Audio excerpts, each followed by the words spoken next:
آپ میں سے ہر ایک آدمی اس کا ذمہ دار ہے کہ مدارس میں لوگ کم آ رہے ہیں۔ مدارس میں لوگ اپنے بچوں کو شریک کرنا نہیں چاہتے۔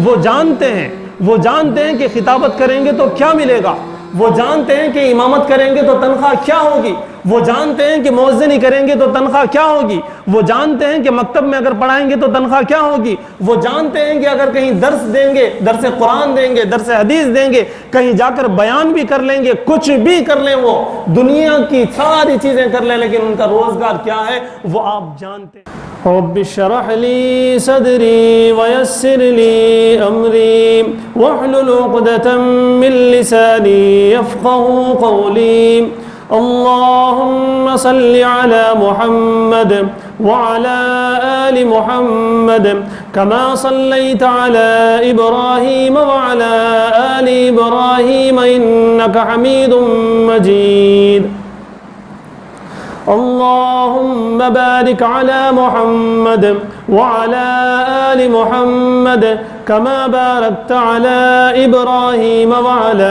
آل إبراهيم إنك حميد مجيد۔ محترم بزرگوں اور ملت کے نوجوانوں، آج کے خطاب میں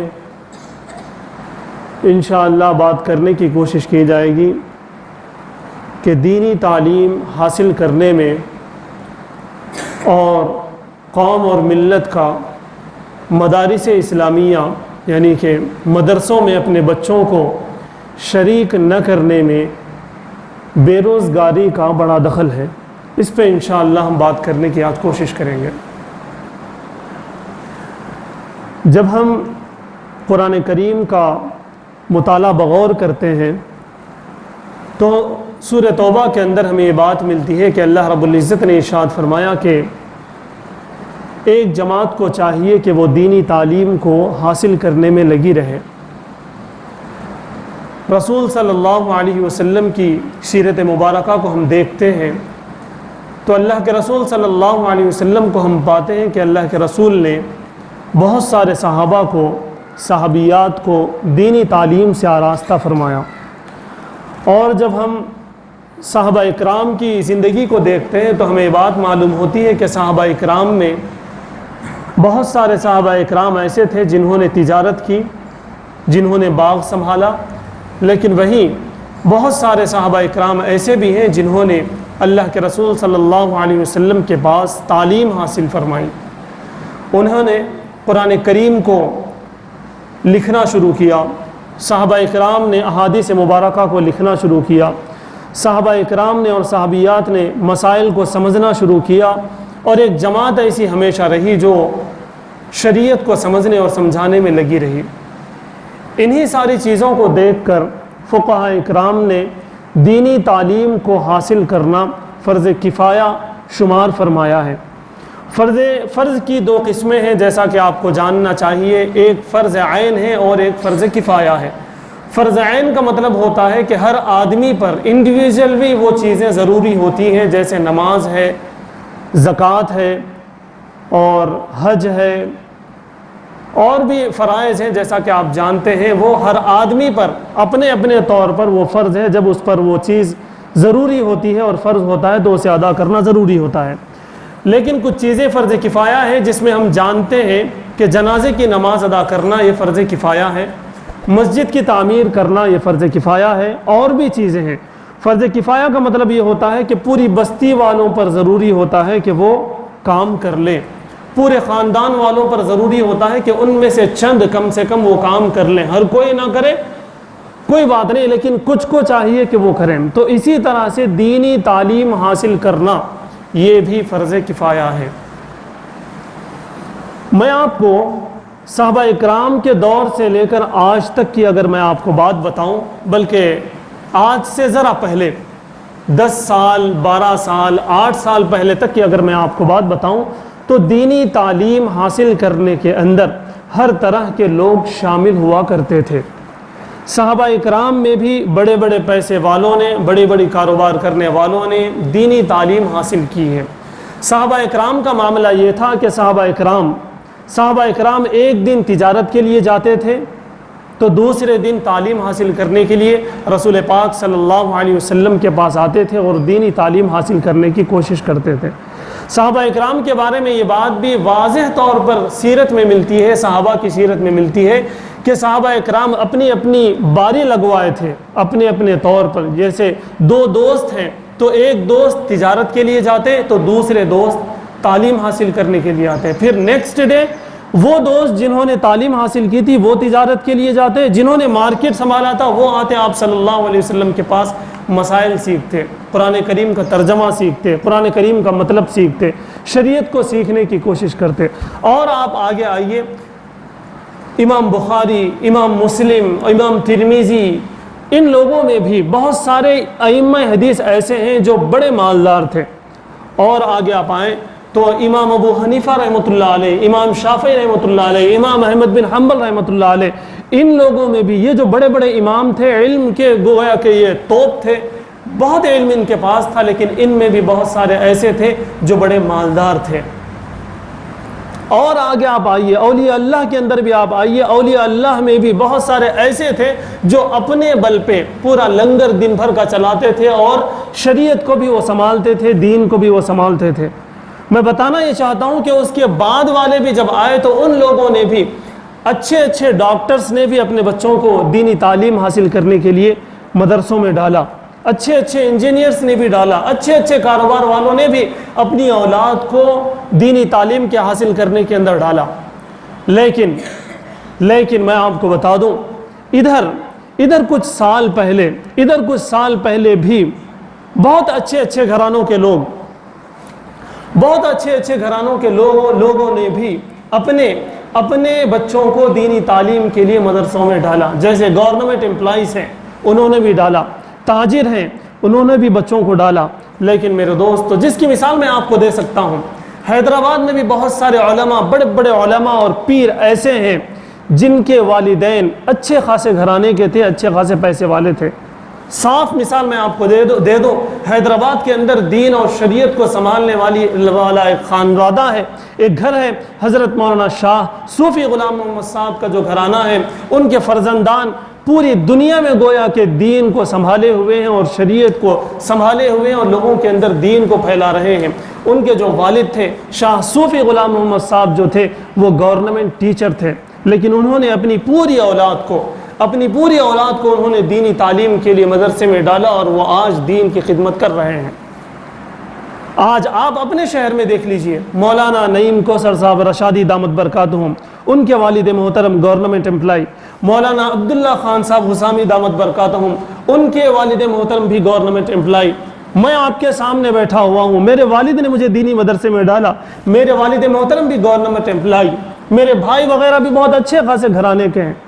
میں بتانا یہ چاہتا ہوں کہ ابھی ادھر 10 سال 8 سال پہلے تک یہ معاملہ تھا کہ اچھے خاصے گھرانے والے بھی اپنے بچوں کو دینی تعلیم حاصل کرنے کے لیے مدرسے میں ڈالتے تھے، لیکن ادھر چند سالوں سے میرے دوستو مدارس کا جو تناسب ہے، مدارس کا جو پرسنٹیج ہے وہ بالکل گھٹتا چلا جا رہا ہے، یہاں تک کہ اب معاملہ یہ ہے کہ 2.5%، 1.5%، 1% تک معاملہ آ گیا کہ مدرسوں میں بچے مسلمانوں کے صرف 1% ہیں۔ اگر ایک جماعت دینی تعلیم حاصل نہیں کرے گی، اگر دینی تعلیم ایک جماعت حاصل نہیں کرے گی، اچھے خاصے بچے دینی تعلیم حاصل نہیں کریں گے، تو آپ یاد رکھیے یہ رہا سہا جو دین ہے وہ دین بھی ختم ہو جائے گا۔ ہمارے گھروں سے، ہمارے خاندانوں سے، ہماری بستیوں سے، ہمارے گاؤں سے، ہمارے شہروں سے اور ہمارے ملک سے دین ختم ہونے کو ہے۔ اس کی وجہ یہ ہے کہ ہم اپنے بچوں کو مدارس میں ڈال نہیں رہے ہیں۔ جب یہ بات آ گئی کہ ہم اپنے بچوں کو مدارس میں کیوں نہیں ڈالتے، میں اصل میں اس موضوع پر آج اس لیے بات کرنا چاہتا ہوں کہ ابھی شوال کا مہینہ چل رہا ہے، یہ اکیڈمک ایئر ہے، اکیڈمک یہ مہینہ ہے مدارس کا۔ ابھی مدارس شروع ہوتے ہیں اور مدارس میں تعلیم کا سلسلہ شروع ہوتا ہے، ابھی مدارس میں ایڈمیشنز ہوتے ہیں۔ آپ کے شہر میں بھی بہت سارے مدارس ہیں، وہاں کا میں نے سروے کیا ہے، اکثر مدرسوں میں بہت کم طلباء آئے ہوئے ہیں، کوئی ایڈمیشن لینا ہی نہیں چاہتا، کوئی ایڈمیشن اپنے بچوں کو دلانا ہی نہیں چاہتا۔ میں اس پہ بات کرنا چاہتا ہوں، آخر اس کی وجہ کیا ہے؟ میں اس کی وجہ مانتا ہوں، میں اس کی ایک وجہ مانتا ہوں بے روزگاری۔ میں نے سوال کیا ہے، گراؤنڈ لیول پہ میں نے اس پہ کام کیا ہے، میں نے لوگوں سے سوال کیا، میں نے ایک ایک سے پوچھا کہ آپ اپنے بچے کو مدرسے میں کیوں نہیں ڈالتے؟ آپ کیوں نہیں چاہتے کہ آپ کا بچہ مفتی بنے؟ آپ کیوں نہیں چاہتے کہ آپ کا بچہ عالم بنے؟ آپ کیوں نہیں چاہتے کہ آپ کا بچہ خطیب بنے؟ آپ کیوں نہیں چاہتے کہ آپ کا بچہ امام بنے؟ آپ کیوں نہیں چاہتے کہ آپ کا بچہ مؤذن بنے؟ آپ کیوں نہیں چاہتے کہ آپ کا بچہ مدرسے میں پڑھے اور مدرسے میں پڑھائے؟ مختلف لوگوں کے مختلف جواب آئے، لیکن ایک جواب کی طرف میں آپ کی توجہ کرنا چاہوں گا، وہ اس لیے بھی کہ میں بھی سمجھتا ہوں کہ یہ ایک جواب صحیح جواب تھا، اگرچہ لوگوں نے الگ الگ جواب دیے۔ کسی نے کہا کہ ہمارے کو اتنی ہوش نہیں تھی کہ مدرسے میں بھی ڈالنا چاہیے، ہم اتنے تعلیم یافتہ نہیں ہیں۔ میں نے ان کو جواب دیا کہ بھائی اب آپ تعلیم یافتہ ہو گئے، اب آپ کو معلوم ہو گیا کہ مدرسے میں ڈالنا چاہیے، چلیے آپ اپنے بچے کو مدرسے میں ڈالیے۔ اگر آپ کے بچے اتنے لائق نہیں ہیں تو آپ اپنے پوتوں اور اپنے نوازوں کو مدرسے میں ڈالیے۔ لیکن ان کا سر نیچے جھک گیا اور نگاہیں وہ چرانے لگے، یعنی کہ وہ ڈالنا نہیں چاہتے، یعنی کہ ان کا یہ جواب غلط تھا۔ ان کو معلوم تھا کہ مدرسے میں اگر ڈالیں گے تو بچہ دینی تعلیم حاصل کرے گا، جس کی وجہ سے وہ دین کو سنبھالنے والا بنے گا، شریعت کی حفاظت کرنے والا بنے گا۔ انہیں معلوم تھا، لیکن انہوں نے نہیں ڈالا۔ بعض نے کہا کہ ہم ہاسٹل میں نہیں ڈالنا چاہتے، جبکہ MBBS کرنے کے لیے وہ اپنے بچے کو ہاسٹل میں ڈالنے کے لیے تیار ہیں، انجینئرنگ کے لیے وہ اپنے بچے کو ہاسٹل میں ڈالنے کے لیے تیار ہیں۔ تو پتہ چلا یہ ہاسٹل میں ہم پڑھانا نہیں چاہتے تھے، یہ جو وہ کہہ رہے ہیں یہ بات بھی غلط ہے۔ بعض نے کہا کہ ہمیں کوئی ایسی درسگاہ معلوم نہیں تھی، کہیں ہمارا ایسی پہچانت نہیں تھی کہ ہم لے جا کر وہاں پر بچے کو ڈالتے۔ تو یہ بات بھی بالکل سراسر غلط ہے کہ آپ اچھے انسٹیٹیوٹ میں آپ لے جا کے اپنے بچوں کو شریک کرتے ہیں، وہاں آپ کی کوئی پہچانت نہیں ہوتی، تب بھی آپ لے جا کر وہاں بچوں کو داخلہ دلواتے ہیں، ایڈمیشن کرواتے ہیں۔ تو پتہ چلا کہ یہ بھی بات غلط ہے۔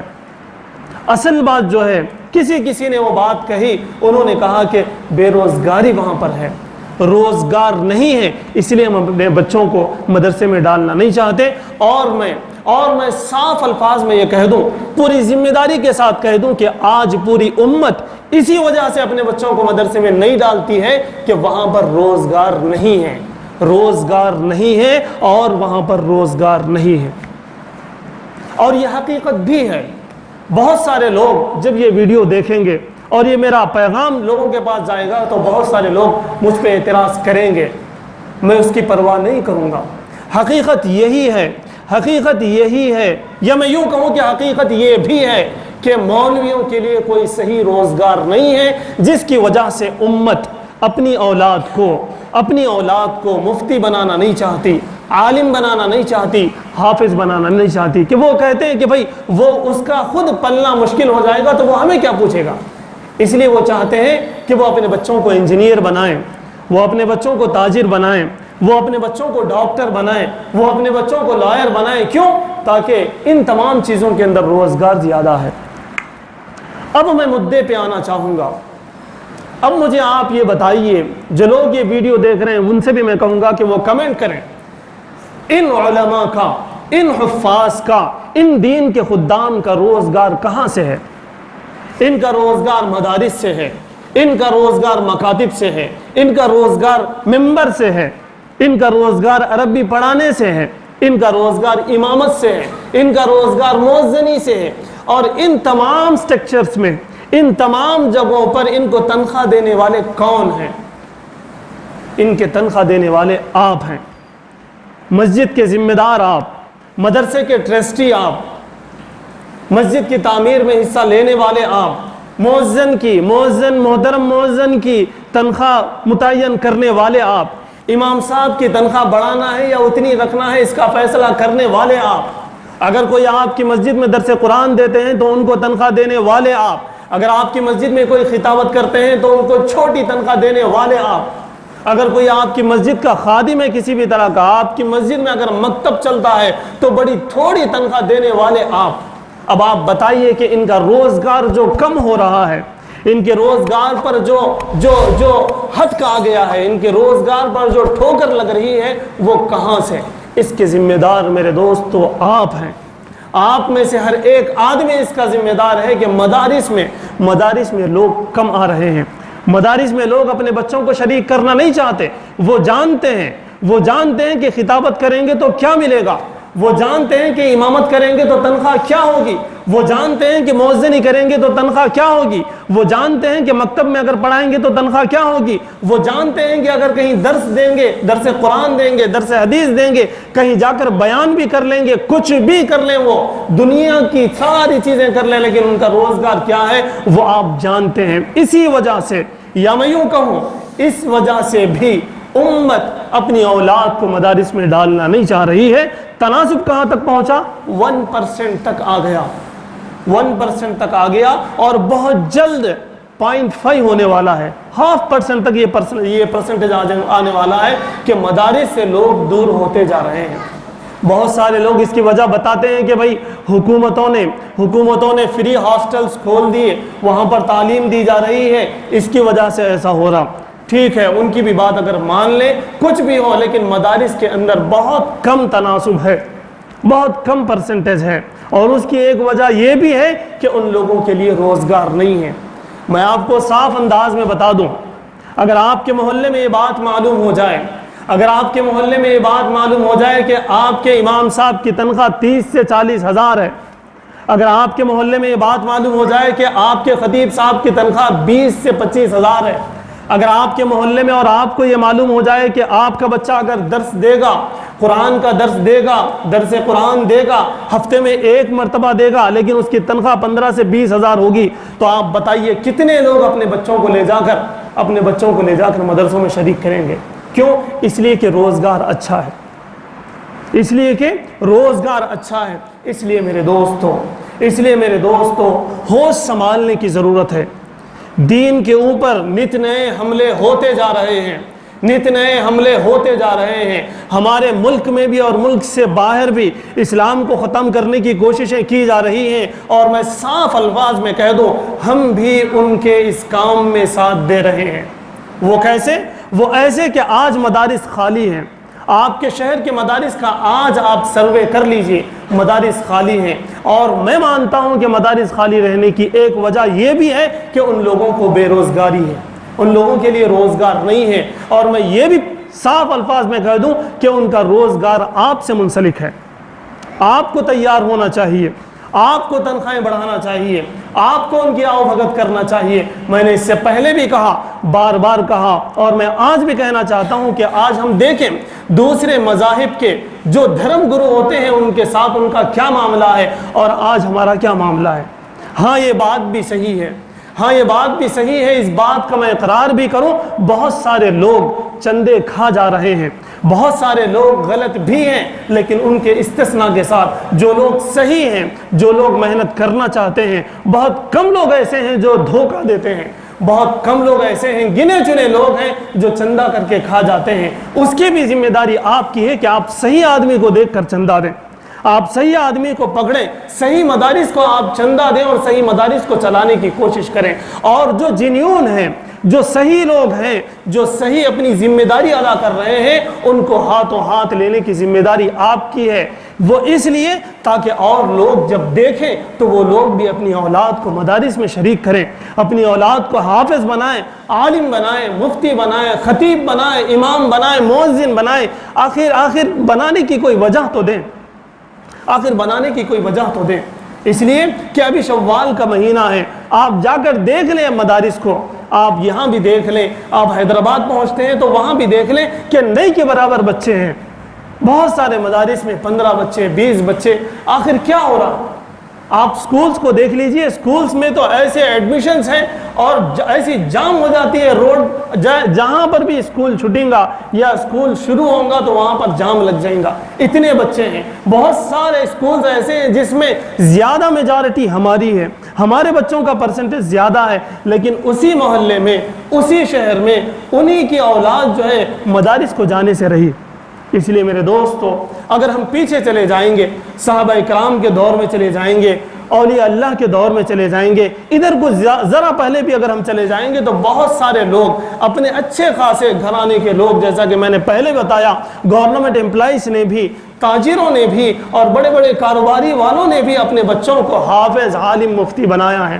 آج میں درخواست کرنا چاہتا ہوں آپ حضرات سے, آپ حضرات سے میں درخواست کرنا چاہتا ہوں کہ یہ علم دین حاصل کرنا فرض کفایہ ہے۔ یہ بات اور ہے کہ وہاں پر روزگار نہیں ہے، اس کی بھی ذمہ داری آپ پر ہے کہ آپ اس روزگار کو بڑھائیں۔ لیکن اس کے علاوہ میں آپ کو یہ بتانا چاہوں گا کہ آپ اپنی اولاد میں سے ایک یا دو کو ضرور حافظ بنائیں، اس لیے کہ یہ فرض کفایہ ہے۔ آپ کے گھر میں سے ایک نہ ایک کو حافظ ہونا ضروری ہے، عالم ہونا ضروری ہے، مفتی ہونا ضروری ہے، اس لیے کہ ایسے پرفتن لوگ یہاں پر برپا ہو رہے ہیں۔ پورے بھارت کے اندر دین کو ختم کرنے کی ہر سازش کی جا رہی ہے، ہر شہر کے اندر یہ لوگ پہنچ چکے ہیں اور دین کو کھوکھلا کرنے کی پوری کوششیں کی جا رہی ہیں۔